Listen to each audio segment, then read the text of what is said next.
Bienvenue sur Fragile, le podcast qui raconte l'île de Porquerolles aujourd'hui à travers le regard et le portrait d'hommes et de femmes qui l'habitent, l'aiment et la font vivre. Comment sont-ils arrivés ici ? Comment voient-ils l'île évoluer ? Quel est leur endroit préféré, les souvenirs qui les ont marqués ? Écouter les habitants raconter Porquerolles, c'est entrer dans l'intimité de l'île, lieu d'histoire, d'inspiration artistique, de diversité biologique, de contrastes et de paradoxes. Un endroit précieux et fragile. Je suis Ingrid Blanchard et je reçois aujourd'hui Hélène Argeliès.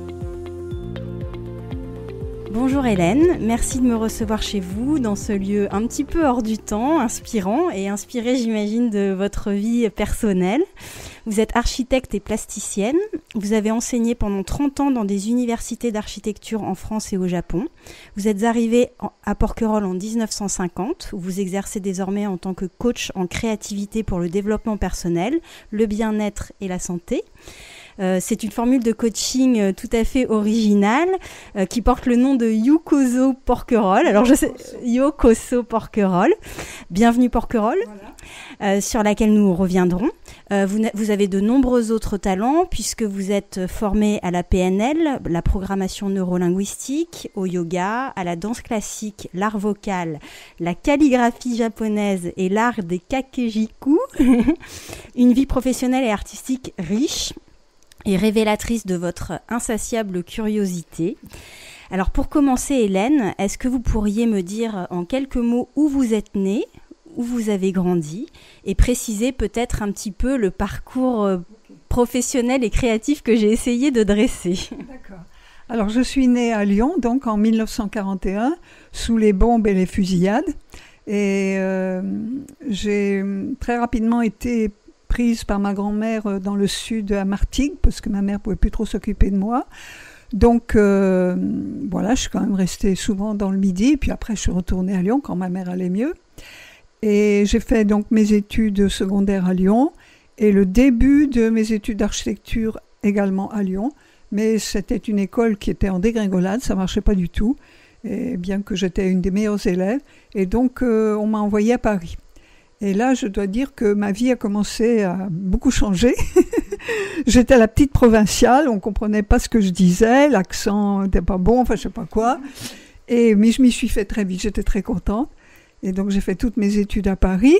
Là-dessus est arrivé mai 68 et je me suis complètement impliquée dedans. Bon, j'ai quand même pas lancé des pavés, mais à l'école d'architecture, il y avait ce qu'on a appelé plus tard l'atelier d'affiches, qui a fait toutes les affiches de mai 68. Et c'était passionnant. Et c'est de là qu'après 68, on était très peu de filles à l'époque en architecture. Des copines sont venues et m'ont dit, dis donc, t'as pas l'impression que quand même on s'est un peu avoir. On a fait les sandwichs, on a pansé les blessés, on a balayé, mais peut-être qu'on a autre chose à dire. Et donc, ça a été le tout début, ça s'appelait même pas encore comme ça, du MLF, le mouvement de libération des femmes. Donc, j'ai beaucoup participé à ce mouvement avec grand plaisir. J'en suis quand même sortie assez rapidement au bout de 3-4 ans, parce que ça devenait, c'était plus aussi intéressant. Et je venais d'ailleurs d'avoir une fille qui est née à Paris.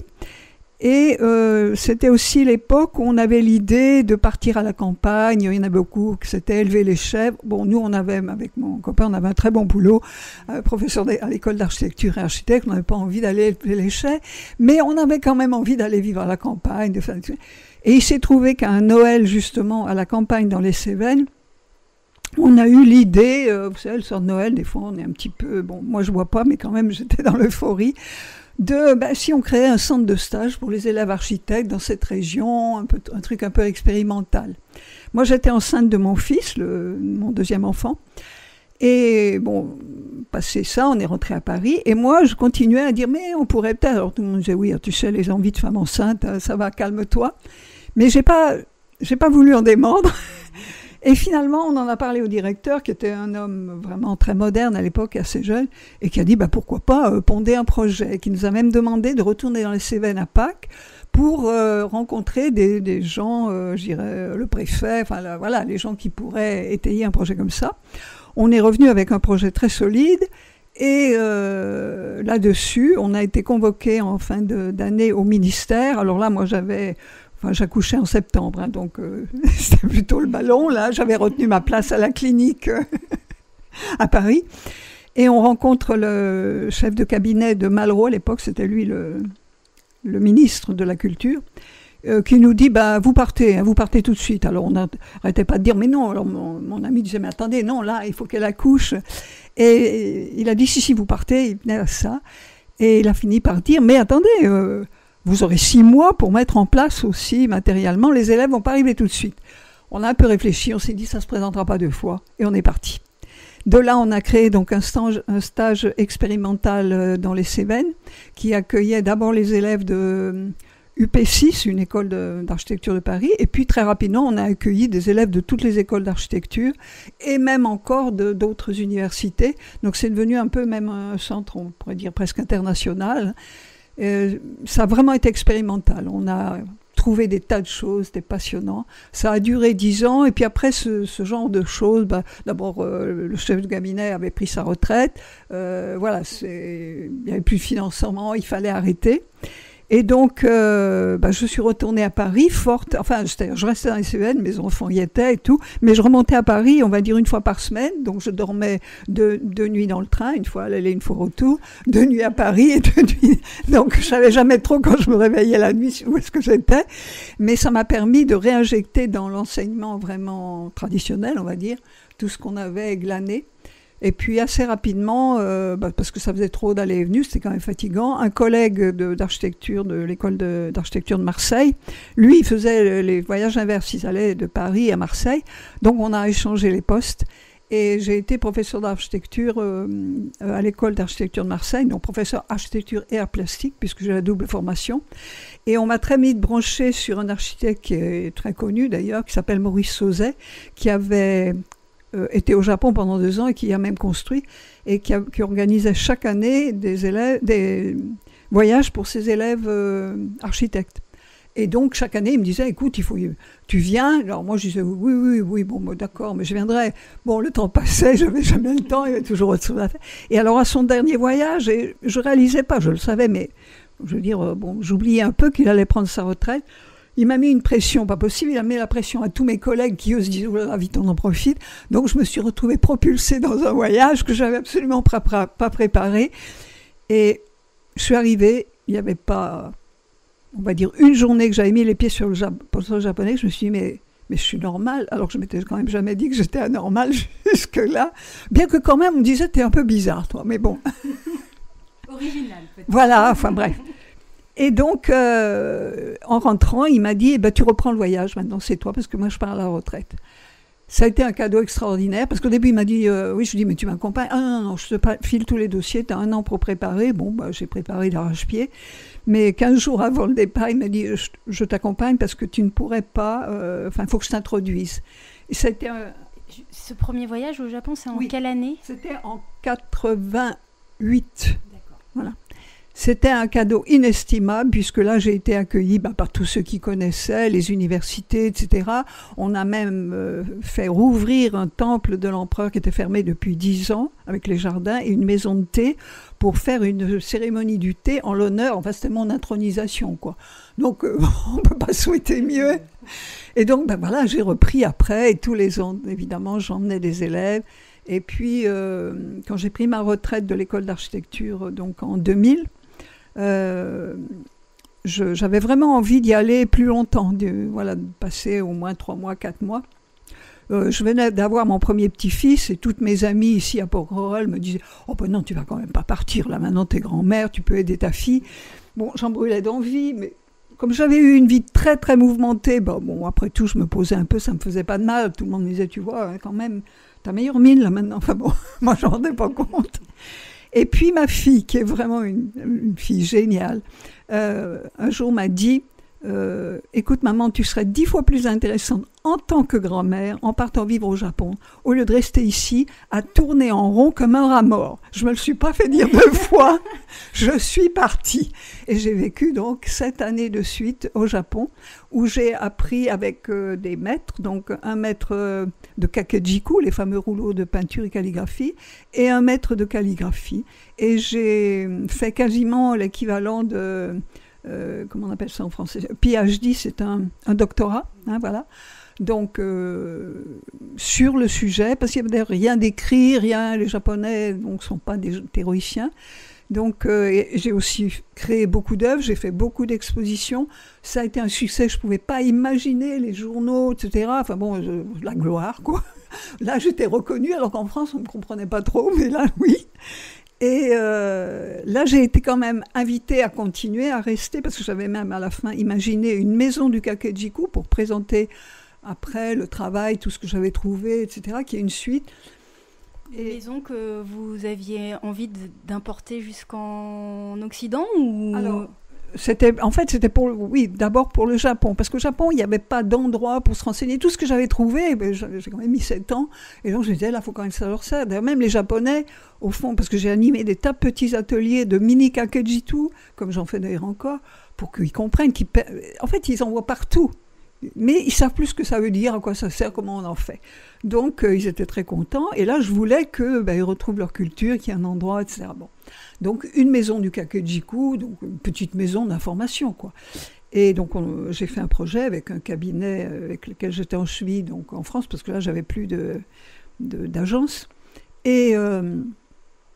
donc un succès fou, et même on me demandait alors il se construit quand, parce que j'avais même trouvé un terrain plausible. Bon, c'était pas, voilà, on l'avait pas acheté, mais ah bon, et alors on construit quand, enfin, donc après j'ai été invitée même par des autorités à continuer en créant ma boîte, enfin une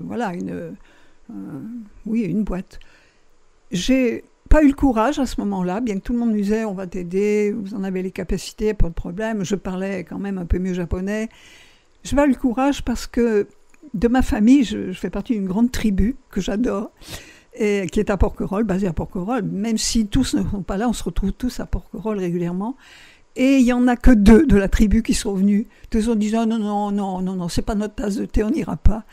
Et pour moi, c'était trop dur parce que je savais qu'à partir du moment où j'aurais une entreprise, je pourrais encore moins facilement revenir régulièrement au Japon. C'est beaucoup plus... Voilà. Donc, voilà, j'ai arrêté là. Ceci dit, je n'ai pas du tout arrêté mes relations avec le Japon parce qu'après ça, tous les ans, j'ai emmené des architectes, donc en voyage professionnel d'architecture, comme j'avais fait pour des élèves avant, puisque c'est tous les ans. Mais là, je suis passée au niveau au-dessus avec des architectes.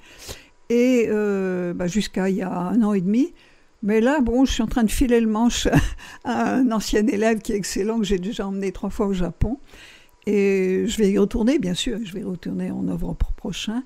Mais je dirais, je suis prête à accueillir des gens, mais ce n'est pas moi qui vais organiser les voyages. C'est-à-dire, les gens prendront leurs billets, je les accueillerai, je pourrai les guider sur des thèmes, mais ça sera beaucoup plus cool, voilà.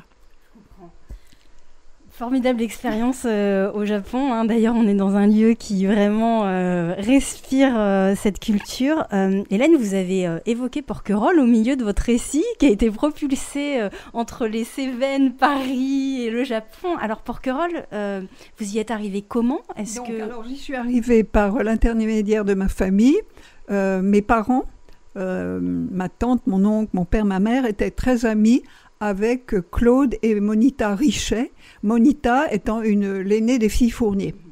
Et à cette époque, ils nous prêtaient des maisons, qui sont d'ailleurs maintenant, qui n'existent plus, hein, qui ont été remplacées par Confidence, là, hein, voilà. Donc eux, ils avaient tout leur terrain, tout ça. Il y avait même la maison, parce que Claude était architecte, j'ai même travaillé dans son agence, il avait une très belle maison, un peu genre Villa Noailles de hier. Et donc, il nous accueillait chaque année. Et prêtait aussi des terrains pour planter la tente, parce que mes parents, eux, souvent préféraient planter une tente. Il y a eu d'ailleurs un petit camping à la Courtade.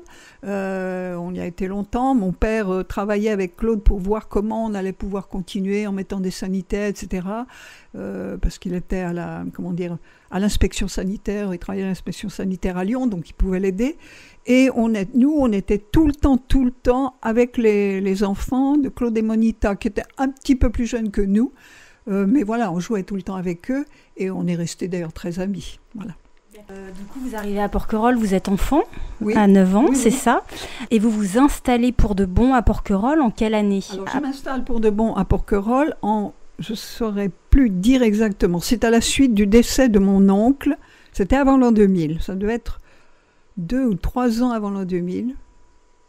Disons donc fin des années ou peut-être 90. même plus, 4, je ne sais plus, maximum 4. En tout cas, mon oncle qui habitait avec ma tante dans les hauteurs de Grasse, et qui venait très souvent donc ici, parce qu'entre-temps, les Richet, qui étaient un peu, comment dire, la fortune dégringolait, avaient commencé à vendre des choses qu'ils avaient, et dont la première maison qu'on leur a achetée, qui est un petit peu plus loin qu'ici au Joyeux, qui est sur la route du phare, à 50 mètres, et qui était l'ancienne usine électrique et à gaz. Mais il n'y avait plus de toit, il n'y avait plus rien. Et ils voulaient vendre qu'à des amis à l'époque, pour ne pas changer l'esprit de l'île. Donc, ça a paru très intéressant à ma famille, et ils ont racheté, et ils ont fait faire les travaux nécessaires. Et donc, on était là. Donc, ma tante et mon oncle venaient souvent là, bien sûr. Mais quand mon oncle est décédé, subitement d'ailleurs, on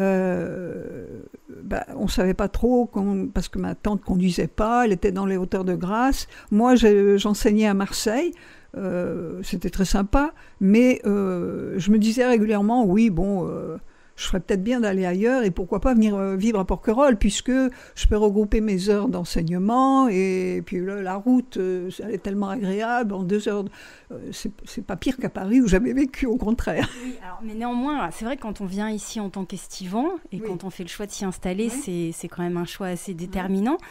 Quand vous vous êtes installé ici, donc fin des années 90 à peu près, est-ce que ça a été facile pour vous de vous adapter? Complètement, très facile, extrêmement facile parce qu'on était quand même déjà très connus, qu'en plus ma mère et mon père ont pris leur retraite à Porquerolles, donc bien avant, qu'ils ont été extrêmement actifs dans plein d'associations.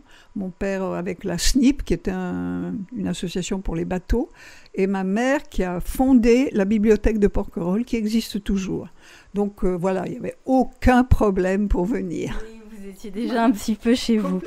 Néanmoins, vous avez quand même beaucoup voyagé. Alors, qu'est-ce que vous avez trouvé à Porquerolles que vous ne trouviez pas ailleurs et qui suffisait, je dirais, pour vous qui avez quand même beaucoup voyagé, habité loin? On pourrait se dire, est-ce qu'on tourne en rond rapidement ou non? Dites-moi un petit peu ce qui... Alors en fait, quand je me suis installée, justement, donc j'étais encore en activité, je retournais à Marseille toutes les semaines, je laissais ma tante 2 jours, ça allait, et j'ai tout de suite commencé à prendre des tas de notes, que j'ai toujours d'ailleurs, où je notais ce qui était intéressant, et puis aussi peut-être les petits inconvénients, il n'y en avait pas beaucoup. Mais ce qui était intéressant par rapport à la vie que j'avais eue dans un village cévenol, c'est-à-dire même c'était un peu en dehors du village, où ça a été aussi formidable avec cette expérience de stage, mais où là, par contre, on a vécu pendant 15 ans, dans le haut des Cévennes et après dans le bas, on va dire exactement comme les colons qui arrivent et qu'on ne comprend pas, qui amènent une population d'étudiants parisiens et ailleurs. Donc, ça n'a pas toujours été facile, même si on a géré ça quand même au mieux et que ça a été très riche comme expérience. Mais quand même, il y a eu un moment où on nous a fait comprendre que c'était presque comme si on gênait. D'ailleurs, c'est pour ça qu'on a dû descendre du haut des Cévennes, parce que là, il y a même eu des réflexions des fois. D'abord, oui, on tirait des fois, des gens du pays tiraient des coups de fusil sur mes pneus, les chasseurs. C'est des gens un peu rudes, quoi. Et puis, on m'a même dit, vous savez, les Mauser, les flingues de la guerre, on les a toujours dans la cave. Donc, on se dit, il vaudrait peut-être mieux déménager. Ils ont l'air sympas, mais enfin, c'est pas, quoi. Un coup de trop, ça serait trop bête. Je m'installe à Porquerolles parce qu'il y a eu un décès dans la famille et qu'il faut, voilà. Là, je note pratiquement tous les jours, ce qui est bien. Et je compare, donc, par rapport à cette vie dans les Cévennes, et je me dis, mais ça n'a rien à voir. Pourtant, c'est un petit village, c'est des gens... Et je constate d'abord que oui, il y a des petites histoires entre les gens, comme partout, mais pas au point d'aller sortir le Mauser. C'est-à-dire, tout d'un coup, c'est du pagnol. Je te parle plus, on le dit très fort sur la place pour que tout le monde choisisse son camp, mais 3 mois plus tard, allez, viens, je te parle, allez, on va boire un pot, toujours sur la place, pour que tout le monde voit qu'on peut parler aux deux. Donc, je notais tout ça.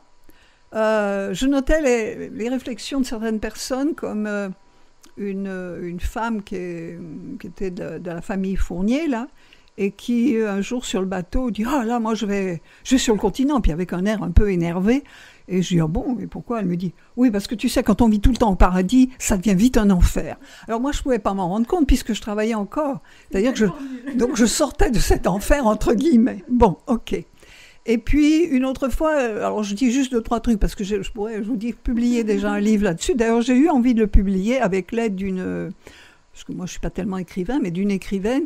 Mais on a, avec des gens d'ici, on a dit, oula, non, là, on va faire encore trop de publicité à Porquerolles. C'est pas la peine. C'est pas la peine, ok. Mais j'avais noté une fois où j'avais invité une amie de Marseille à venir passer le week-end avec moi. Et je monte sur le bateau, c'était en plein hiver, et j'embrasse 20 personnes, comme toujours, quoi.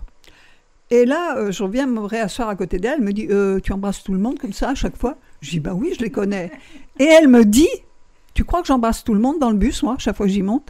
Et là, je réalise à nouveau que c'est une grande famille, où il peut y avoir des histoires comme dans les familles, mais on essaye quand même de continuer à s'entendre, parce qu'on ne sait jamais si on n'aura pas besoin de l'autre.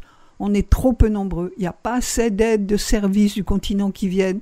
Donc voilà, on s'arrange. Parmi les personnes que j'ai rencontrées, j'ai beaucoup entendu ce que vous me dites. Voilà. C'est vraiment important, cet esprit de communauté, de fraternité entre chacun. En plus, ça va exactement dans la continuité de ce que Monsieur Fournier, celui qui avait acheté l'île, avait instauré. Parce qu'en fait, il avait créé une espèce de, comment on appelle ça, phalanstère. C'était une grande famille, hein. Donc les Porquerolais qui ont vécu ça, que j'ai connu, des anciens, beaucoup sont plus là maintenant, mais gardaient cet esprit et concevaient pas. Et même nous, ayant connu cette famille, c'était dans cet esprit, on voulait pas, voilà. Et en fait, ce qui est miraculeux, même encore à l'heure actuelle, avec tout ce monde qui vient, tout ça, tous ces changements, c'est quand même ça qui demeure. Avec, il n'y a pas de casino, il n'y a pas de, la boîte de nuit, c'est de la rigolade. Beaucoup d'amis qui viennent avec leurs ados me disent « Oh là, au moins je suis tranquille ».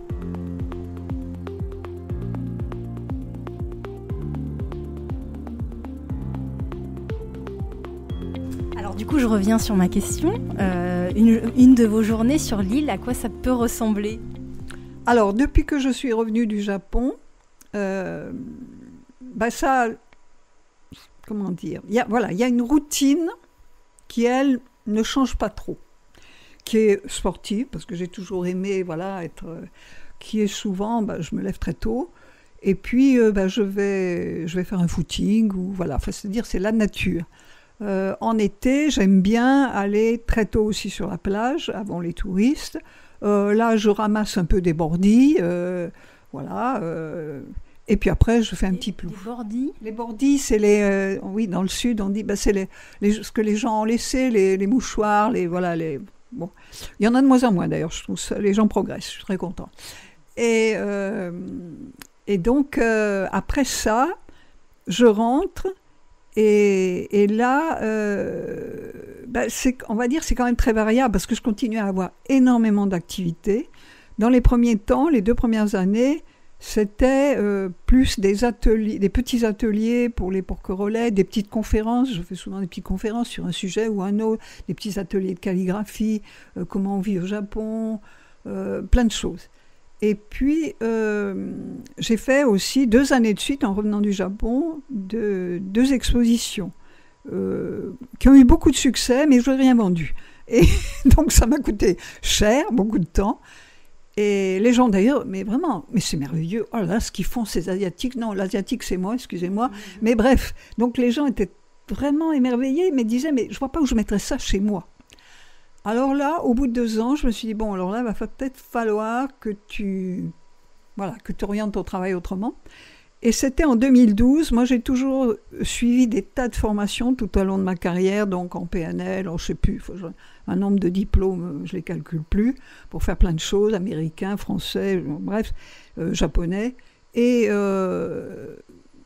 là, j'ai toujours été en lien avec les USA, avec les coachs des USA. Et là, les coachs américains faisaient appel à coachs dans le monde entier, parce que les gens ne vont pas bien et on n'y arrive plus, on n'est plus assez nombreux. Alors si vous avez quelques compétences, c'est tout. Je me dis, tiens, je vais faire coach.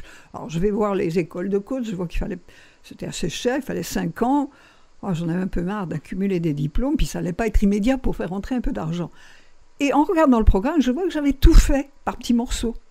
Alors, pour la première fois de ma vie, j'ai osé dire, je suis coach et je vais faire des coachings. Ça a démarré d'une manière que je ne pouvais pas imaginer, parce que moi, je m'étais dit, alors oui, j'avais un peu loué un petit studio que j'ai là pour faire rentrer de l'argent, mais ce n'était pas ma tasse de thé de faire ça.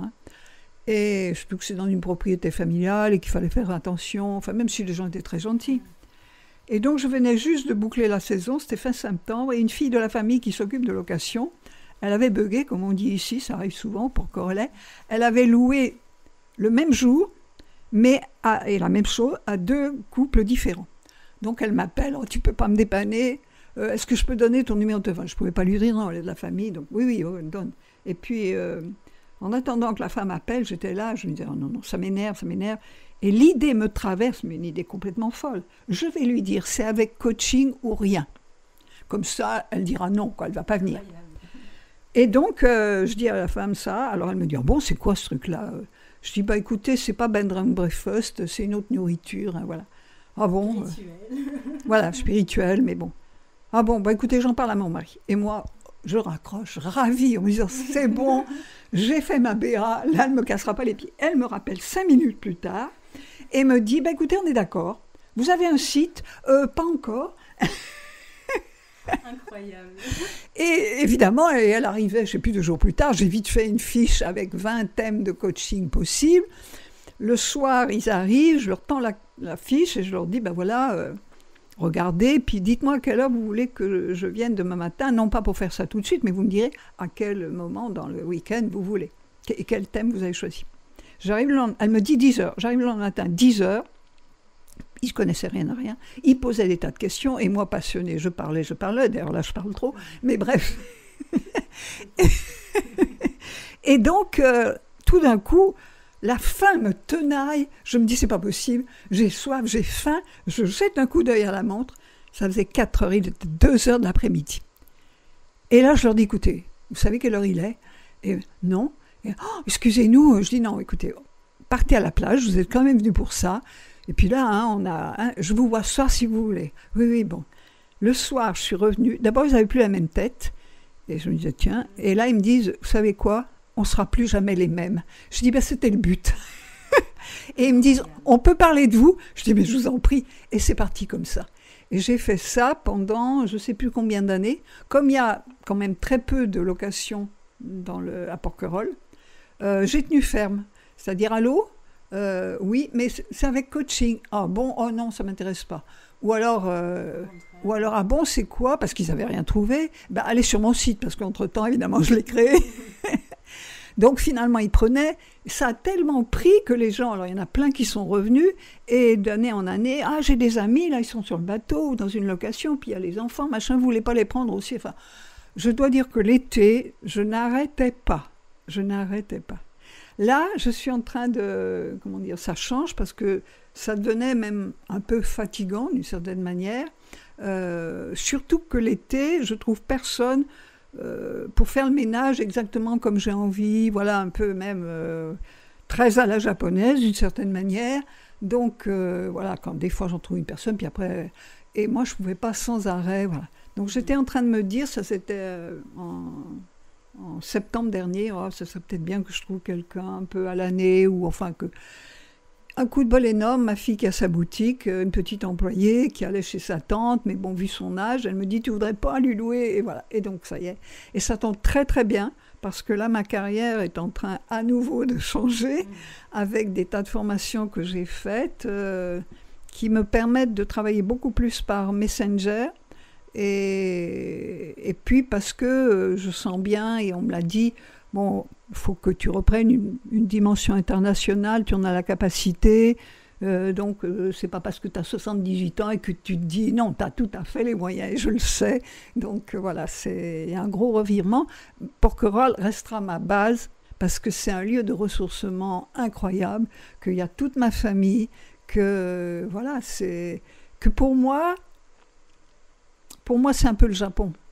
D'ailleurs, j'ai amené énormément d'élèves japonais et de japonais, amis japonais, Et chaque fois, ils me disent « Oh, Nihon desu », enfin, c'est le Japon. C'est-à-dire, ils retrouvent, c'est incroyable, hein, ils retrouvent le Japon. Et alors, ils retrouvent le Japon à travers quoi? Qu'est-ce qui est semblable? Je pense que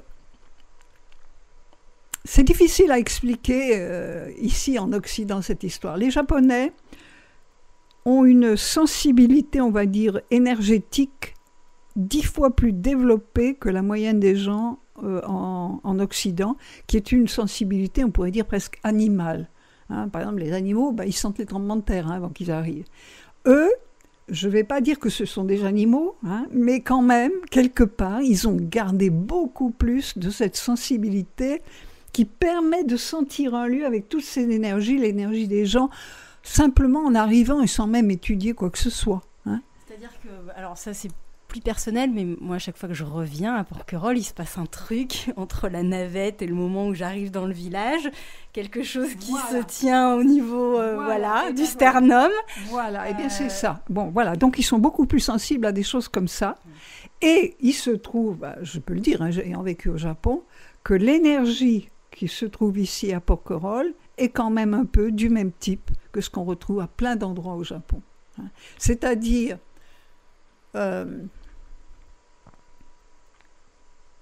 c'est un lieu, on va dire, de calme et de retraite, mais entre guillemets. C'est une retraite qui n'est pas loin du monde. Alors, c'est à 6 kilomètres. Hein.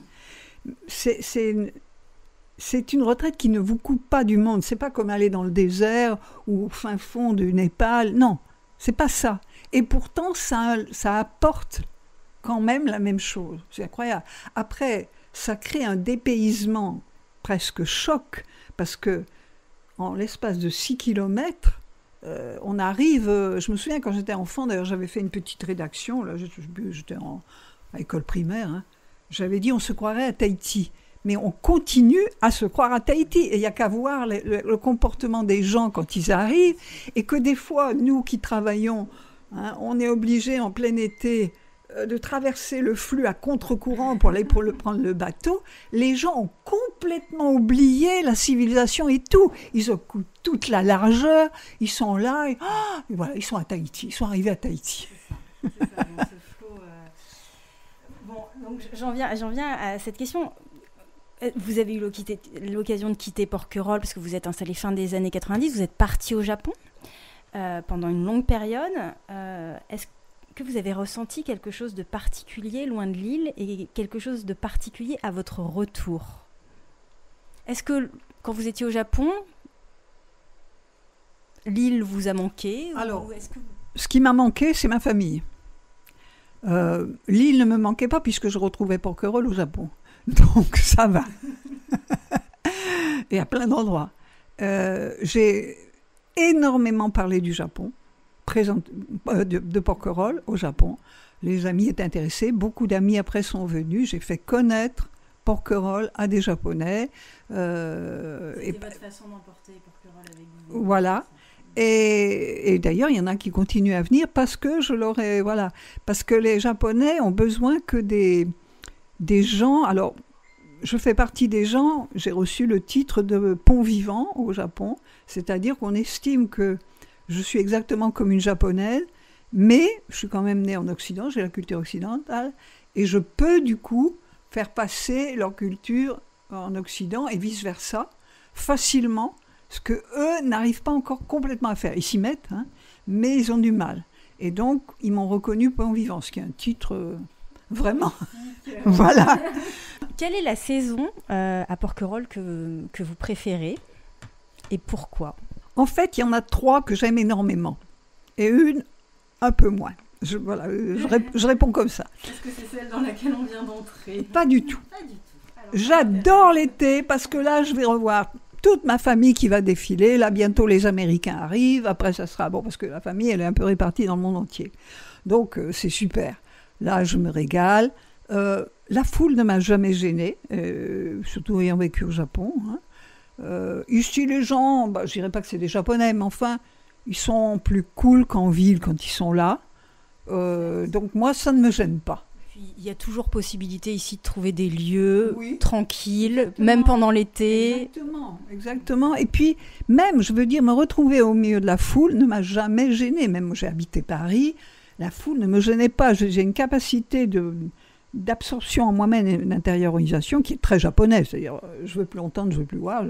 Voilà, je suis avec moi et tout le monde peut être là. Il peut y avoir 2 millions de personnes, ça ne me gêne pas. Donc, voilà. Donc, l'été ne me gêne pas. J'aime bien la chaleur, je peux me baigner, donc tout ça c'est formidable. On peut, voilà, il y a des expositions, il y a plein de, voilà, c'est vivant, bon. Et puis il y a plein d'amis qui reviennent.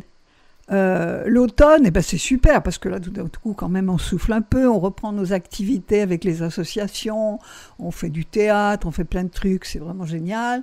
Et puis, le printemps, c'est merveilleux, la nature qui se réveille. Alors, j'ai passé sous silence l'hiver. L'hiver, moi qui aime bien, finalement, au fond, être entourée, qui est beaucoup de... il y a quand même moins de monde, tout ferme, voilà, le dernier bateau, enfin bon. Donc là, je commence à... Voilà, c'est plus tellement... Et du coup, d'ailleurs, depuis 4 ans maintenant, j'ai pris un petit studio ailleurs où je vais toutes les semaines, et des fois je reste même une semaine, parce que...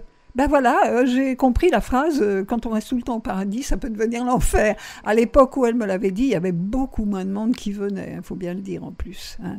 Même, je parle seulement l'été, mais autrement, en automne et au printemps, il n'y avait personne. Donc elle vivait ça 3 saisons de suite. Hein. C'est vrai qu'entre novembre et janvier, c'est difficile. Donc en fait, d'ailleurs, dans les remarques que j'avais faites là, dans ce qui pourrait faire l'objet d'un livre, je disais Porquerolles est comme un monastère ou un ashram qui doit accueillir des foules pendant l'été, maintenant plus donc en automne et au printemps puisque ça s'élargit, mais qui se retrouvent tout d'un coup, enfin là on va pouvoir méditer tranquille sans personne. C'est pas que je n'aime pas méditer, hein, c'est même une de mes pratiques. Mais bon, voilà, j'aime bien aussi, après, quand j'ai médité un moment dans la journée, me retrouver avec une vie, voilà. Et pas dans un ashram ou un monastère avec ce qu'on appelle la clôture, puisque le dernier bateau, ça représente la clôture. Hein. Pas de cinéma, rien, enfin bon, voilà. Donc au bout d'un moment, on dit OK. Quel est votre endroit préféré sur l'île et pourquoi ? Alors, là encore, ça va être dur de vous répondre. Pour moi, tous les endroits sont magnifiques. Tous. Je les aime tous. Par contre, il y en a que je fréquente plus. Et un, particulièrement, c'est le Moulin du Bonheur. Parce que, pour le jogging du matin, c'est excellent. Hein, je monte. Pour ceux qui ne connaissent pas, voilà, il faut monter. Voilà, je monte. Alors... je monte de moins en moins en courant, enfin du moins que seulement des petites parties, puis après je marche vite, mais ça fait l'entraînement, l'échauffement, et je redescends en courant, là, il n'y a pas de problème. Et de cet endroit-là, il y a une vue sur tout le port, on voit quand même, c'est bien dégagé aussi sur l'arrière, et même jusqu'au phare, donc j'aime énormément ce point de vue, voilà. Mais j'aime vraiment tous les lieux de Porquerolles, et je vous dirais même ceux dont les gens disent « Oh non, là, c'est... » Parce que je regarde ça comme on regarde les choses au Japon. Hein. C'est-à-dire qu'évidemment, s'il y a des trash, comment dire en français, des ordures, je tourne ma tête et puis je me focalise sur la petite fleur ou le moustique. Enfin bon, peut-être pas vous avez quand même une faculté toujours à vous émerveiller de ce que vous apporte et vous donne la nature. Hein. Et Porquerolles, là, on peut dire, il y a de quoi. Oui, absolument. Alors justement, pour vous, la Porquerolles authentique, c'est quoi ? Voilà. Ah oui, autrefois c'était mieux, c'est ça ? C'est ça, mais moi j'ai envie de connaître la vôtre de Porquerolles authentique. Alors, je vais vous dire, c'est pas mieux et c'est pas moins bien. C'est-à-dire que, heureusement, on n'a pas jeté le bébé avec l'eau du bain, avec la transformation. C'est-à-dire que les caractéristiques essentielles de Porquerolles authentique, c'est un esprit de famille, une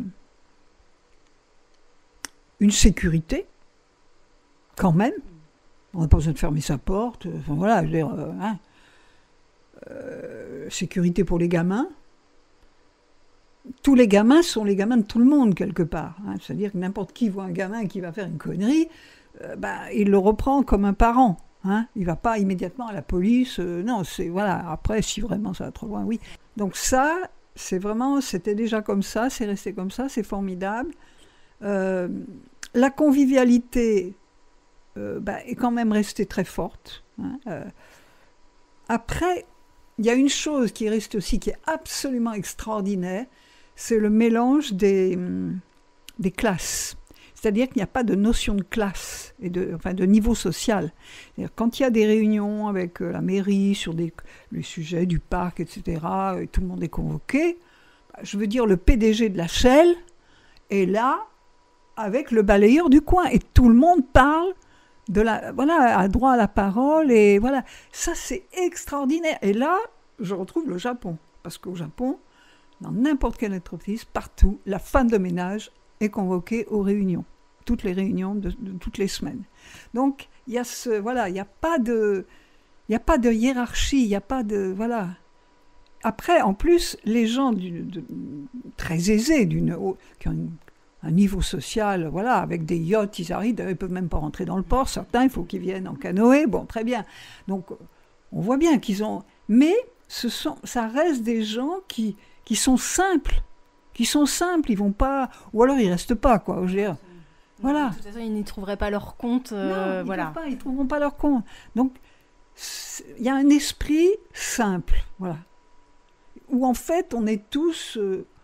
tout le monde se considère, on va dire, comme des enfants de l'univers, chacun au même niveau. Ça, c'est magnifique. D'ailleurs, ça m'a fait dire, si j'écris un jour un livre, le titre, ça sera une idée de futur. Porquerolles, une vie du futur sans le savoir. C'est-à-dire, on avance sur ce qu'on pourrait... Un peu visionnaire, c'est voilà, hein, Porquerolles est le lieu où, sans que les gens le sachent et même viennent pour ça, parce que les gens qui s'installent, c'est pas comme dans les Cévennes avec un projet de vie autre. Non, oui, autre pour moi. Puis après, ils s'intègrent, ils découvrent, ils s'y mettent. Mais au départ, c'est que pour eux. Alors que les Cévennes, c'était pas du tout ça. C'était projet communautaire pour la planète. Ça. Donc, oui, c'est ça. Porquerolles, laboratoire du futur, sans le savoir. Mais ça se fait. Après, c'est intéressant ce que vous dites, mais est-ce que vous ne pensez pas, là je fais exprès, mais que c'est une vision un peu idyllique du futur? Mais je pense que vous êtes une grande optimiste à ce sujet. Je travaille pas mal là-dessus, mais je suis aussi très réaliste. Je vois bien qu'à l'heure actuelle, on n'est pas encore le nombre nécessaire pour faire basculer la conscience sur toute la planète. J'étudie beaucoup ça, et avec des scientifiques, mais bon, on n'est pas encore là.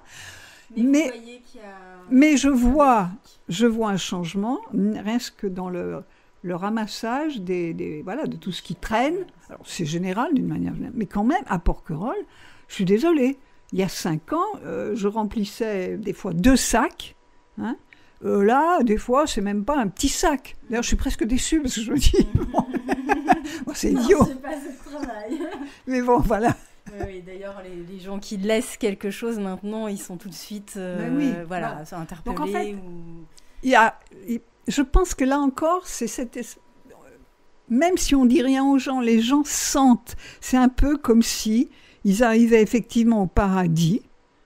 C'est pas marqué paradis, mais je veux dire, on arriverait au paradis, je pense qu'on ferait gaffe là.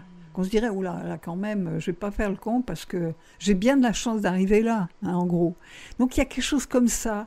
Je vois d'ailleurs même, il y a eu des années, ça remonte déjà à longtemps, où il y avait des fois, bon, avec le feu, il n'y avait pas encore autant les barrières, pour pas aller quand il y a trop de vent. Une fois, par exemple, mais c'est pas arrivé qu'une fois, je n'étais pas la seule, je me baladais, il y avait des gamins qui clopaient en plein milieu de la forêt, il y avait des aiguilles de pin. Bon, là, évidemment, je leur ai dit, non, mais très gentiment, j'ai dit, vous éteignez immédiatement vos cigarettes. Ils ne voulaient pas. J'ai fait semblant de partir. Quand je suis revenue, ils les avaient rallumés. Alors là, j'ai quand même bien briefé. Hein. Mais c'est fini, là. C'est fini. Et même quand, par hasard, on rencontre des gens qui ont oublié d'éteindre leurs cigarettes, et non plus au milieu de la forêt, mais sur une route où là, il ne faut plus, on leur rappelle et ils font pas, ils n'ont pas l'air, non, ils l'éteignent. Ils sont confus parce qu'ils se rendent bien compte que c'est un lieu qu'il faut préserver, voilà. Donc je trouve que c'est comme s'il y avait une énergie qui tout d'un coup va porter inconsciemment les gens. Je comprends mieux, donc votre notion de laboratoire, en fait, c'est plus se dire, c'est un lieu qui inspire un comportement civique, écologique, parce qu'on sent qu'il y a une vraie fragilité de... Exactement, je vais vous dire exactement comme au Japon. J'ai emmené plus de 500 personnes au Japon. On va dire au maximum 5 premiers jours, mais en tout cas les 3 premiers, oui, et les 5 premiers jours. Ils disent, non, mais c'est pas possible. Non, attends, non, on va quand même pas quitter ces chaussures, encore une fois. Non, là, tu vois. Bon, ils comprennent, ça les énerve. Bon. Au bout de 5 jours, au maximum 5 jours, puisque j'explique, etc. Puis les Japonais sont tellement gentils, et ils rappellent chaque fois, vous avez oublié de quitter vos chaussures. Puis ils amènent des pantoufles et tout. Donc, au bout de 5 jours, ils craquent. Ils craquent. Et puis ils disent, mais qu'est-ce qu'ils sont gentils. Mieux que ça, avant qu'on reparte, ils me disent, oh là là, le choc que ça va être quand on va rentrer.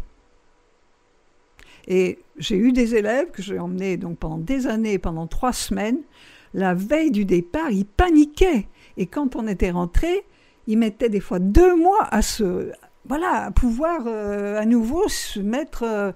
Moi-même, quand je suis revenue du Japon, j'ai mis 2 ans, alors que je revenais quand même chaque année un petit peu, j'ai mis 2 ans à ne plus me sentir immigrée, invisible dans mon propre pays. Et c'était extrêmement difficile les gens qui bousculent. Parce que j'étais encore plus japonaise qu'avant. Déjà, je n'étais pas bien avant, mais alors là, c'est comment peut-on se comporter comme ça, quoi. Voilà.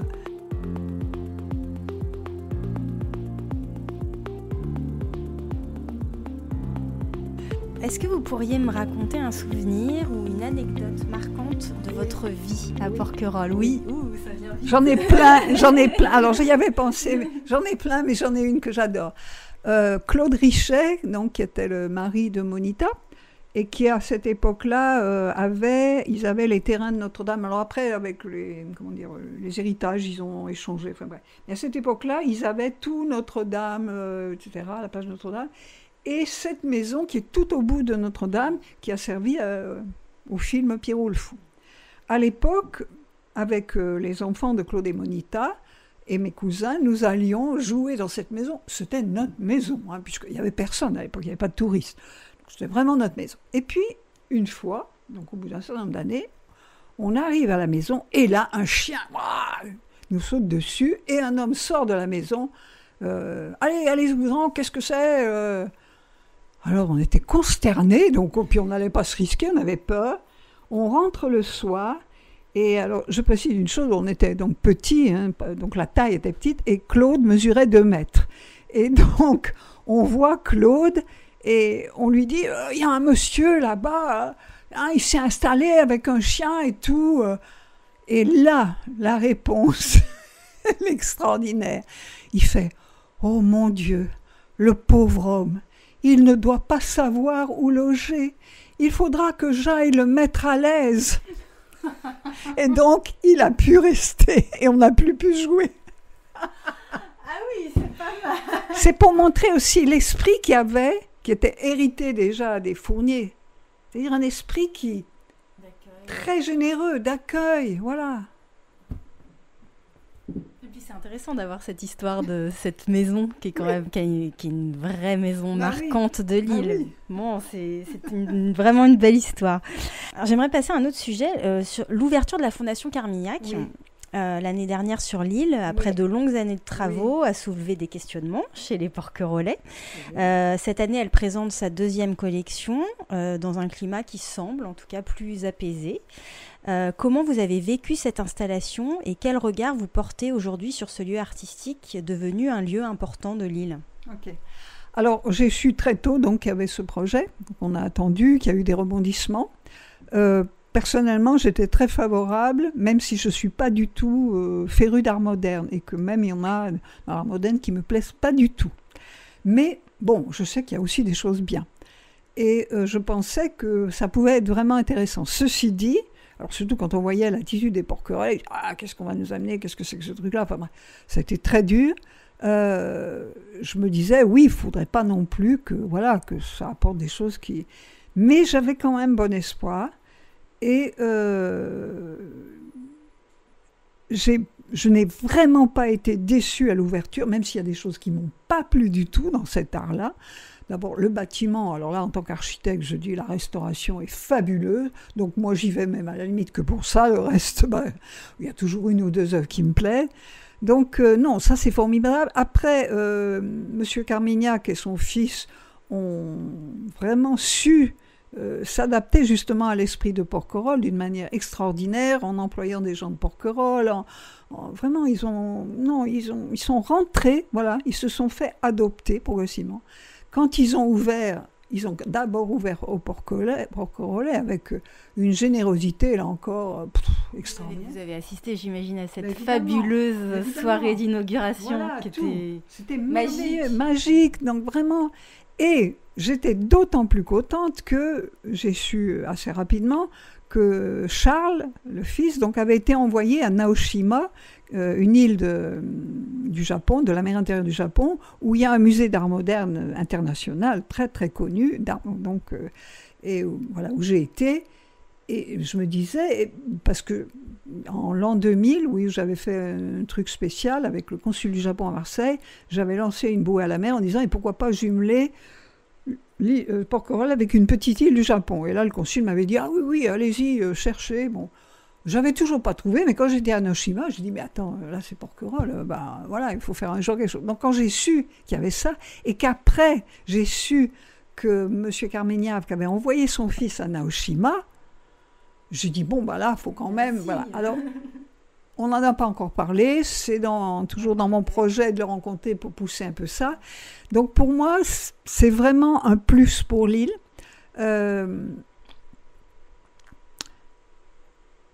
Ceci dit, alors, la première exposition, donc des choses qui ne me plaisent pas du tout, mais ça, c'est personnel, et qui plaisent beaucoup à d'autres personnes qui sont amateurs d'art moderne, très bien, et d'autres extraordinaires, dont les deux Botticelli, j'attendais même pas. Bon. Cette année, je peux pas porter de jugement, je n'aime pas porter des jugements, mais ça ne m'a pas autant touchée. Hein. Elle est moins accessible cette année, l'exposition. Voilà, elle est moins accessible. Ceci dit, j'ai quand même trouvé, parce que je cherche toujours... par exemple, ce qui est fait avec des capsules de bouteilles de bière, là, fabuleux, quoi, fabuleux. Bon, puis il y en a d'autres, quoi, voilà. Après, il y a quand même des choses drôles, hein, je veux dire, le bidet, voilà, pourquoi pas, c'est drôle. Ça serait mieux que ceux qu'on voit dans les WC publics, d'ailleurs. Mais il y en a d'autres, pour moi, je peux pas, c'est, comment dire, il y a... Voilà, il n'y a aucune émotion. Pour moi, non, il n'y a rien qui vibre, quoi. Et je comprends très bien, pour avoir fréquenté beaucoup ce milieu d'artistes, etc., qu'on s'extasie. Mais pour moi... Là, c'est une question de sensibilité. Voilà. C'est pas quelque chose qui vous touche particulièrement. Ça ne me touche pas. Parlez un petit peu de la vie insulaire et de ses caractéristiques. Oui. Alors c'est vrai que la vie insulaire, elle peut, même si on en a déjà pas mal parlé, oui. C'est un univers qui peut fasciner, aussi bien effrayer aussi. Qu'est-ce qui fait selon vous sa particularité ? Alors la particularité, c'est que il n'est pas possible de vivre sur une île si on n'a pas déjà un esprit un peu, je dirais pas monastique, mais enfin une capacité à se mettre en retrait du monde, hein. Par moment seulement, hein, puisque là, à 6 km, ça va.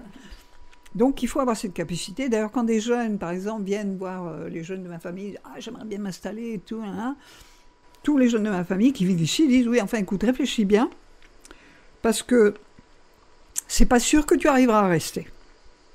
Hein » C'est dur, finalement, de rester. Il faut avoir il faut avoir le courage de vivre au paradis, en gros, c'est ça. Donc, c'est ça. Et toutes les îles, c'est la même chose au Japon, c'est la même chose dans les petites îles que je connais, dans la Méditerranée. Il faut être capable d'être un peu coupé, voilà, un peu coupé du reste du monde, par moment. Hein.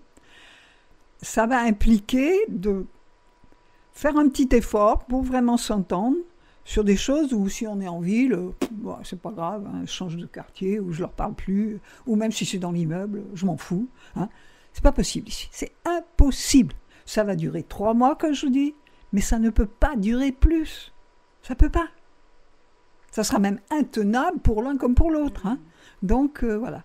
Donc ça oblige vraiment à une ouverture d'esprit. Donc c'est un petit peu paradoxal parce qu'il y a ce côté être capable de vivre un peu retiré du monde et en même temps de vivre dans une certaine promiscuité avec certaines personnes. C'est les deux, c'est-à-dire que ça va étendre, c'est à peu près comme quand vous faites du chant, vous pouvez étendre d'un octave en dessous et un octave en dessous, au-dessus, hein, voyez. Alors c'est pareil, hein, c'est-à-dire que ça va étendre ce qu'on appelle en architecture votre champ proxémique. Donc c'est le lien avec les autres qui est à la fois, on va dire, personnel, puis social, puis public. Là, ça va drôlement l'élargir, puisque ça l'élargit au monde entier, puis qui débarque ici. Hein. Donc il faut quand même un peu, voilà. Hein. Et puis ça va permettre de l'intérioriser tellement qu'il n'y a même plus, comment dire, c'est à l'intérieur de vous-même. C'est à l'intérieur de vous-même. Dans le champ proxémique, d'ailleurs c'est une notion que j'ai ajoutée, moi, à la science de la proxémie, quand je l'enseignais, parce qu'on s'arrête toujours à la bulle intime. Et un jour, j'ai dit, non, il y a autre chose. Il y a un point qui n'a même plus d'espace, qui est à l'intérieur de nous, mais qui en même temps est relié à tout le cosmos. C'est-à-dire c'est un point sans point, quoi. C'est vibratoire, c'est intérieur. Donc, ça demande d'élargir notre champ proxémique autant dans l'immensément grand, et là c'est extérieur, mais dans l'intériorisation. Vous vivez vous-même au sein d'une petite communauté dans la communauté, oui. Donc les Joyeux, oui. Sachant que Porquerolles est déjà en soi une communauté, et j'entends par là vraiment les Porquerolais, ceux qui habitent à l'année. Oui. Est-ce que vous pourriez m'en dire un petit peu plus sur cette communauté des Joyeux ? Est-ce qu'il y a des règles qui régissent la vie entre vous ? Ou est-ce plutôt le partage d'une philosophie de vie ? Alors, à l'origine, on est une famille qui est toujours restée très unie. Je dirais beaucoup grâce à un grand-père qui était un véritable patriarche, éclairé.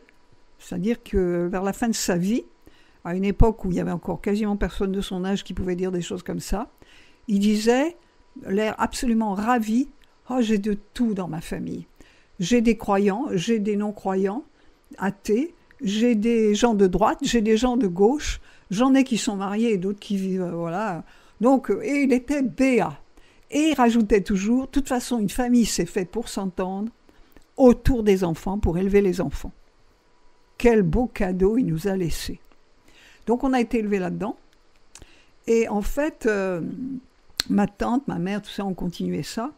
Et en fait, c'est ça la règle, on va dire, de l'ensemble de cette communauté. C'est que, et d'ailleurs, on est tous en indivision, c'est pas une propriété, alors qu'on est, je sais pas combien de propriétaires. Hein. D'ailleurs, les notaires nous disent, parce que des fois on dit, ah, mais quand même, peut-être pour la suite, ils disent, non, changez rien, on n'a jamais vu ça, ça marche, ça va être trop compliqué. Bon, très bien, on continue. Alors, il y a un gérant de l'indivision, mais il n'est pas, je veux dire, c'est pas un macho qui dit il faut faire ci, faire ça, pas du tout. On a des réunions chaque année d'indivision, ne serait-ce que pour partager les frais d'eau, d'électricité, plein de trucs. Mais on a énormément de choses en commun, comme la machine à laver. Hein. Donc, il n'y a qu'une machine à laver, et on marque des croix, et on paye, voilà. Bon, très bien. On a même, voilà, dernièrement, on a créé un groupe privé sur WhatsApp, parce que comme il y en a qui en plus sont aux États-Unis, enfin voilà, et donc on communique, mais je dirais presque journellement, hein, c'est les anniversaires, les fêtes et tout, mais t'as vu, je suis là, j'ai fait ci, j'ai fait ça, et quand on est arrivé, la propriété s'appelait Les Joyeux, on n'a jamais su si c'était parce que ça avait hébergé des soldats de l'armée de Napoléon qui avaient fait la guerre en Afrique et qui étaient restés vivants, quoi, qui étaient revenus. Donc ils étaient bien joyeux, peut-être que c'est eux. Ou si c'est parce que il y avait beaucoup de joyeuses là, vu d'ailleurs comment était l'espace quand on y arrivait, on a tout remodelé, mais ça aurait pu effectivement être un endroit où il y avait des tas de petites chambres pour les joyeuses. Bon. Peu importe, nous, quand on a vu ça, on a dit on garde ce nom, parce que nous, on est une famille déjà très joyeuse, on aime rire. Et donc, voilà. Et alors, en fait, oui, on nous appelle les Joyeux. On est la famille des Joyeux, les Joyeux. Et les gens de Porquerolles, qui nous connaissent depuis très longtemps, qui d'ailleurs souvent, par exemple, l'ancien boulanger qui est plus de ce monde maintenant, il disait, parce qu'on était très nombreux, mais que les Richets, nos amis, étaient aussi très nombreux, que chaque année on ramenait un nouveau-né en gros. Alors il disait, bon alors, c'est qui lui là, c'est Famille Richet ou c'est Bonnard Argeliès? Mais, donc tout le monde nous aimait beaucoup, mais les gens ont mis du temps quand même à comprendre parce que on nous a même appelé la secte. Bon, nous, ça nous faisait rire. Mais un jour, quand même, il y a des gens qui nous ont dit, on a compris, ils ont dit, mais vous n'imaginez pas. Et effectivement, je me rappelle, il n'y avait encore pas autant de nouveau-nés, on était un petit peu moins nombreux, mais à l'époque, on ne concevait pas d'aller à la plage, indépendamment. Hein. C'est-à-dire, on y allait tous ensemble, et même on en envoyait des éclaireurs tôt le matin pour mettre toutes les serviettes pour garder, voilà, notamment la calanque au coquillage qui n'est pas grande et tout. Bon. Et quand après, donc, alors il y avait les éclaireurs, hein, mais quand après toute la famille y allait avec les mômes, etc., on traversait le village, mais sans s'en rendre compte, hein, en rang, vous savez, comme la Fantasia, comme les Arabes, là, ça, on occupait toute la largeur, donc voilà, un mur qui avance. Et alors, donc, un jour, les villageois ont dit, mais vous n'imaginez pas les faits. Et là, je me suis dit, ah ben oui, nous, ça nous paraissait normal. Puis à l'époque, il n'y avait pas de touristes, donc on pouvait occuper toute la place. Et aujourd'hui, vous êtes combien, du coup, à vivre Alors là, je crois qu'il y a 13 familles différentes qui sont propriétaires. Il faudrait que je recompte, mais oui, je crois que c'est 13. Mais même ceux qui ne sont pas propriétaires, parce qu'il y a l'autre propriété où il y en a d'autres, donc, mais ils viennent tout le temps là, hein, c'est à 50 mètres. Hein, donc, et vous êtes tous de la même famille, vous avez tous un lien de parenté. Oui, on a tous un lien de parenté, mais on adopte beaucoup. Oui, parce qu'en fait, de l'extérieur, on imagine une communauté qui rassemble. Voilà. On adopte beaucoup, très vite. Des gens qui, par exemple, moi j'ai eu un compagnon, je ne me suis jamais mariée, j'ai eu un compagnon. Et il s'est marié, il a une compagne, et sa compagne a des enfants, que j'ai d'ailleurs en partie élevés, parce qu'on était un peu de la génération où on a commencé à innover dans ce genre de choses. Et d'ailleurs, il revient souvent ici. Et une des filles de sa compagne, Virginie, qui est une porquerolles, elle aussi, fait partie de la famille pour nous. Tout le monde me dit « Ah, votre fille !» Évidemment, en plus, comme il s'est marié avec la mère, maintenant, quelque part, voilà. Et puis Sabine, elle dit « Ma sœur !» Bon, voilà, c'est plus simple.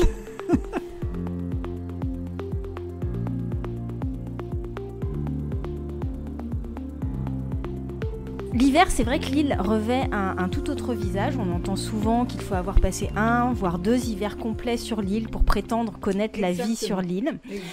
Un habitant de Porquerolles disait « Il faut avoir un trésor en soi pour passer l'hiver ici. » Exactement. Voilà, donc j'allais vous demander si vous étiez d'accord avec ça. D'accord. Est-ce que vous trouvez que les hivers sont longs et rudes? J'ai cru comprendre que ce n'était pas votre saison préférée. Oui, en fait, je crains un peu le froid. Ouais. J'ai vécu au Japon où, en fait... j'avais beaucoup plus d'heures de jour. Donc, j'ai eu ce qu'on appelle la dépression saisonnière en rentrant. Hein. Et je continue à l'avoir un petit peu quand même.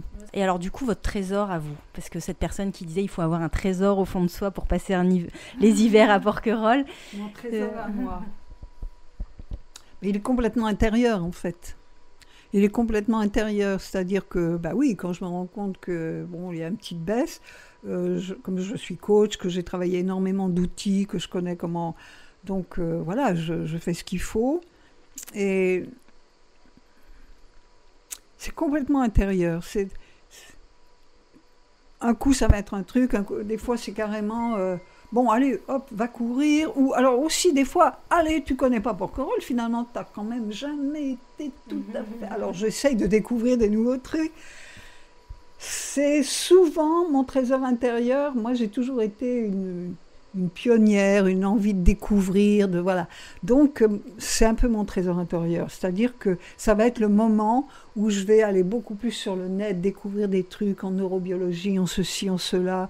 Comme curiosité. Voilà, une curiosité insatiable. Voilà, et puis je vais même moi-même me dire, allez, tu fais plus assez bien les pointes, allez, hop, tu danses comme avant. Enfin bon... C'est-à-dire, voilà, je vais me cultiver beaucoup plus, je vais m'enrichir. C'est ça qui me permet, c'est mon trésor. Si je n'ai pas ça, c'est fini. ce qu'on appelle, d'ailleurs, voilà, mon trésor intérieur, je vais donner le nom japonais parce qu'il n'y a pas d'équivalent, on appelle ça Ikigai. Il y a beaucoup de livres maintenant sur l'Ikigai. Pour dire ce que c'est l'Ikigai, c'est même quand on a 100, 2 ans, 103, 104, peu importe, c'est on se lève avec la même joie que les gamins, trop pressés de reprendre le jouet qu'on a laissé la veille quand on est allé dormir. Donc, c'est ça mon trésor intérieur. C'est ça. Et quand je vois que mon Ikigai, vite. Voilà. Alors l'été, vous m'avez dit que c'était une saison que vous aimiez, que vous aimiez bien, parce que c'était l'occasion de vous retrouver vos proches. L'été marque quand même une rupture, je trouve, dans la vie sur l'île. Je dirais de moins en moins, puisque l'été maintenant commence en avril. C'est-à-dire... Mais quand même, alors il y a le pic de Pentecôte, où il y a le plus de monde que même en plein été. C'est là qu'on repère le plus de monde à la journée. Donc oui, disons qu'à partir de Pentecôte, il y a un virage important. Est-ce que vous adaptez votre mode de vie en été ? Oui, je ne vais pas à la plage j'irai jusque vers 10h. Puis après, je rentre. D'abord parce que quand même si j'aime énormément la chaleur, là, ça devient un peu trop chaud. Et puis, j'y retourne, et puis pareil, sur les chemins, etc., vers au mieux 6h, 7h, parce que là... Quand les navettes commencent à repartir. Et puis, il fait quand même encore bien jour, etc. Et ça me permet du coup de rester comme les Provençaux au frais dans la maison, c'est super, ou dans la cour qu'on arrose l'été pour faire de la fraîcheur. Voilà. Et de faire autre chose que la plage. On peut vivre tout à fait à contretemps l'été. Oui. Et puis quand même beaucoup de... et j'en aurai encore cet été parce qu'on m'a prévenu d'ateliers de calligraphie, dessin pour les enfants, etc. Voilà. J'aimerais vous demander si vous aviez un conseil à donner à des touristes qui viennent passer une journée sur l'île pour saisir ou approcher en tout cas l'essence de Porquerolles. Qu'est-ce que vous leur conseilleriez de faire ou de ne pas faire d'ailleurs ? Je me suis jamais posé cette question. Quelqu'un qui arrive du Japon, n'a qu'une journée à passer, 14 juillet. Là, je passe la journée avec cette personne en lui parlant japonais et je l'emmène à la fois dans les endroits où il y a le plus de monde, mais aussi dans les endroits où il y en a le moins, où même on n'aura pas l'idée d'aller. C'est-à-dire par exemple, je l'ai eu fait. Donc je peux très bien le faire maintenant avec, parce que je parle quand même français, avec des Français ou des Anglais. Mais je vais montrer le Porquerolles, qu'on voit, la place, etc. Mais par exemple, je vais emmener la personne, si on va, faire un petit peu de côte sud, parce que c'est une des caractéristiques. Le plus simple à ce moment-là, c'est les gorges du Loup, plus rapide, parce que sinon qu'une journée, il faut... Et puis une autre qui sera plutôt plage d'Argent, parce qu'en plus on peut prendre un pot sur la terre d'Argent. Bon, donc ça fait 2, voilà.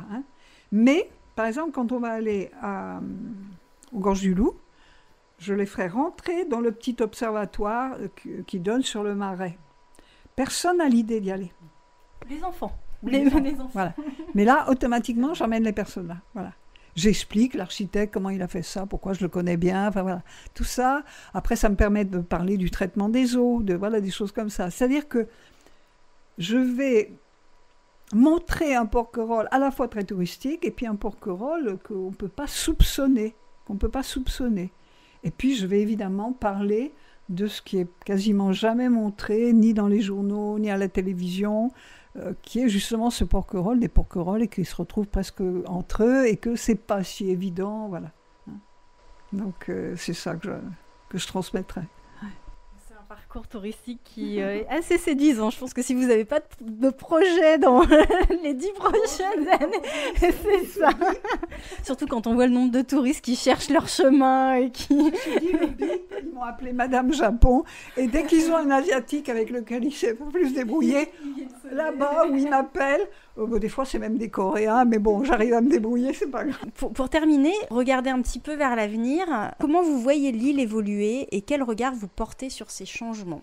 Je trouve que l'évolution, on est toujours tangente, mais on est sur le fil du rasoir quelque part. Il y a eu une exposition d'ailleurs, qui était très intéressante. C'était intéressant. Et pour moi, tous les scénarios étaient intéressants et je vois plutôt un mix de ces scénarios. C'est-à-dire un côté, par exemple, les gens qui ont maintenant, ils ont un petit jardin Porquerolles gratuit, donc on retrouve un côté, voilà, qui a été d'ailleurs autrefois. Hein, là, après cette maison, c'était tout des jardins dans la rue de la Traverse Roussy. Voilà, c'était tout des jardins, que des jardins. Avec les maisons sur la route, voilà, sur la rue de la Ferme. Hein. Il n'y a pas de construction après ce hangar. Ça, c'était un hangar.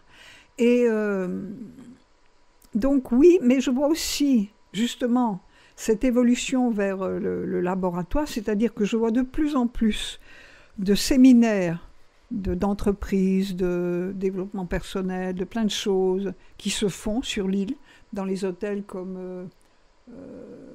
l'hôtel des Mèdes au Langoustier. Même l'IGESA accueille des choses un peu comme ça. Moi-même, j'accueille régulièrement des architectes que j'emmène. Voilà. Alors, je n'ai pas encore fait vraiment des séminaires, mais ça risque bien de venir. Donc, il y a une évolution, on va dire, en même temps spirituelle. C'est-à-dire, oui, on va essayer d'élever le niveau autant professionnel. Il y a forcément une évolution par rapport, ne serait-ce que comme il y a le laboratoire, comment dire, des graines, conservatoire, voilà.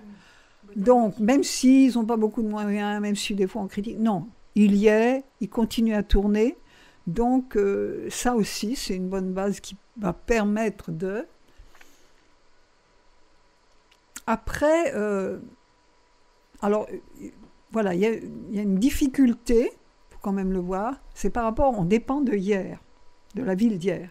On n'a même pas d'adjoint au maire vraiment qui a droit à la parole. Il y a un adjoint qui est comment dire, proposé par le maire, mais pour simplement rapporter dans un sens et dans l'autre. Hein. Il n'a pas voix à la parole. Hein. Ça, c'est un peu un inconvénient parce que c'est difficile, je le comprends très bien, pour les gens à Hyères de saisir la spécificité de Porquerolles. Alors, il y a des gens qui ont dit « Ah, ben, on n'aura qu'à devenir autonome. » Oui, je veux bien. À la limite, on pourrait dire que pourquoi pas, puisque c'est quand même Porquerolles qui rapporte le plus d'argent à la mairie de Hyères que toute la ville de Hyères, grâce au tourisme.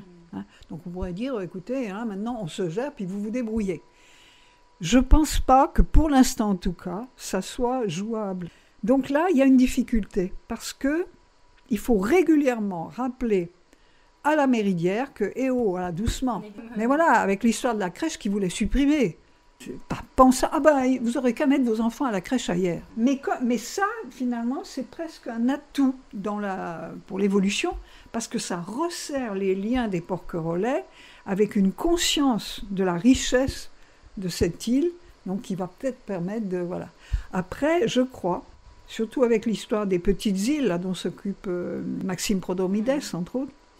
Il va y avoir de plus en plus cette conscience qui va faire que les îles, et Porquerolles en particulier, deviennent des exemples de vie alternative. Et pas comme ont pu l'être les Cévennes, ou je passe de l'autre côté aux USA, la côte ouest vers... avec les babacools et tout ça. Très bien, hein, je veux dire, il y a eu des choses extraordinaires. Mais c'est quelque part trop différent. Pour la majorité des gens, c'est « Ah oui, bon, ok, mais on va pas... » Voilà.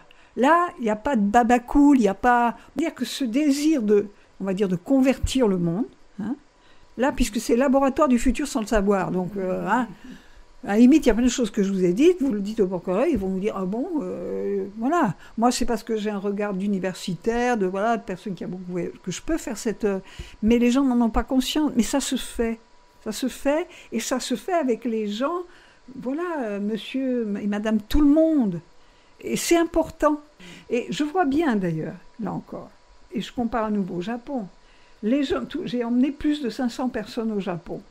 Quand je les retrouve, il n'y a pas une personne qui me dit « Non, tout le monde me dit « ma vie a basculé. Elle n'est plus la même depuis. J'ai trop envie d'y retourner. » Certains y sont retournés. Mais les gens qui passent ne serait-ce qu'une journée à Porquerolles, ils vous disent pareil. Alors, ils ne disent pas que leur vie a basculé, mais ils vous disent « Il y a quelque chose. Hein. » Voilà. Ils ont pris conscience de quelque chose. Et c'est là où ils disent « Oh, la chance que vous avez !» Alors des fois on dit « Attends, viens voir en hiver !» Comme vous semblez, alors d'un naturel optimiste, mais vous m'avez dit quand même réaliste. Hein. Donc vous avez fait des conférences intitulées Positive Attitude, vous vous intéressez à tout ce qui a trait au développement personnel, ça je l'ai bien compris, vous l'avez bien expliqué, dans la mouvance de la psychologie positive. Voilà. J'ai rencontré pendant mes entretiens des porquerolais un peu nostalgiques d'une porquerolle d'avant, un peu désabusés aussi, surtout en cette période estivale où voilà, les touristes leur font un petit peu peur. Qu'est-ce que vous auriez envie de leur dire pour aborder l'été avec sérénité et peut-être les aider à porter un regard différent, plus apaisé sur l'île et son évolution? Alors je passe mon temps, quand l'été arrive, parce qu'évidemment je les rencontre, ils me disent ça, comme on fait en PNL, je les écoute, je dis « Oh, je te comprends vraiment ». Bah oui, effectivement, de ton point de vue, je me mets à la place de la personne. Et puis à un moment donné, quand elle est vraiment, ça y est, elle est contente, elle est entendue et tout, et qu'on va rentrer et que moi je suis pas dans le blabla, et en rajouter une couche, j'oriente le regard de la personne sur les aspects positifs. Et il y en a. Et là, elle dit « Ah, c'est vrai, t'as raison. Hein. Ah, dis donc. Comme en plus j'ai fait ces conférences, hein, donc ça leur rappelle, elle dit « Ah ben oui, toi tu décroches pas là, mais finalement t'as raison, je devrais bien me dire ça. » Après je leur donne je rappelle des petits exercices, des petits trucs. Voilà, quand tu te lèves le matin, tu dis 2-3 trucs, tu fais ça, ou voilà. Et bon, moi je suis contente parce que j'ai passé un truc. Voilà, donc je fais beaucoup ça. Vous sentez que chez certains ça produit... mais le nombre de gens qui me disent « Tu sais, j'ai fait ton truc, mais finalement... » Donc, je suis contente. Quelle est votre définition du porquerolais? Alors, qu'est-ce qu'un porquerolais? Je réponds. Parce que ceux qui sont donc des anciens que j'ai connus disent que on n'est pas porquerolais. Quelle est la définition pour moi du porquerolais? C'est difficile parce que j'arrive même pas à me considérer comme porquerolaise en enlevant les étiquettes qu'ils nous mettent. Là, moi, j'en fous complètement. Ne serait-ce que parce que moi, je m'estime tellement du monde entier que c'est difficile de dire qu'est-ce que je suis. Alors si, je dirais, là, je vais me rebrancher à nouveau sur les questions d'énergie et d'esprit. C'est-à-dire, on revient à tout ce que je vous ai dit, c'est ce respect de la nature, cette capacité à être en connexion avec le monde entier et à être complètement intériorisé, voilà. Pour moi, un porquerolais, c'est ça. Hein? Et tous les porquerolais qui se disent « Non, vous n'êtes pas porquerolais », quand même, ils sont ça, quoi. Ils sont toujours là, ils y sont arrivés. Hein? Donc, voilà.